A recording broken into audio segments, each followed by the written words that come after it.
தம்பி, யாரு பொண்ணுங்களோட பேச்ச மதிக்கிறா? அவங்க ஆசை என்னன்னு கூட கேக்குறாங்களா? இப்ப கூட உங்ககிட்ட அந்த பிள்ளை என்ன பேசணும்னு சொல்லி கொடுத்துதான் பேச வச்சிருப்பாங்க. அதான் பொண்ணு தான் வீட்டுக்கு வந்துட்டாங்கல்ல, கல்யாணம் பண்ணிட்டு அப்படியே சந்தோஷமா இருக்க வேண்டியதானே. எதுக்கு இங்க வந்தீங்க? நீ கஷ்டப்படுவியப்பா. நான் கஷ்டப்படுறேன், கஷ்டப்படாம போறேன். அதை பத்தி உங்களுக்கு என்ன பிரச்சனை? அவ்வளவு நல்லவங்களா நீங்க? அப்படி நல்லவங்களா இருந்தாதான் பொண்ணு பார்க்க வரும்போதே சொல்லியிருக்கலாம்ல. இப்போ வந்து சொல்றீங்க. அம்மா கல்யாணத்துக்கு இன்னும் 2 நாள் தாம்மா இருக்கு. எல்லாத்துக்கும் சொல்லியாச்சு. வாங்கம்மா.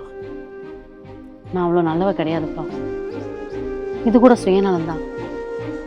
கல்யாணங்கிறது 2 பேர் வாழ்க்கையோட அடுத்த கட்டம்.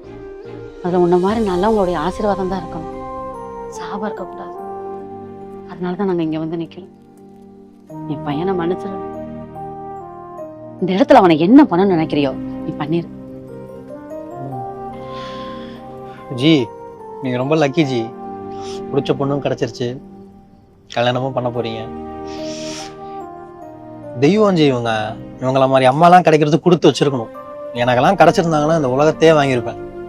விட்டுறாதீங்க. ரேஷ்மாவை நல்லா பார்த்துக்குங்க.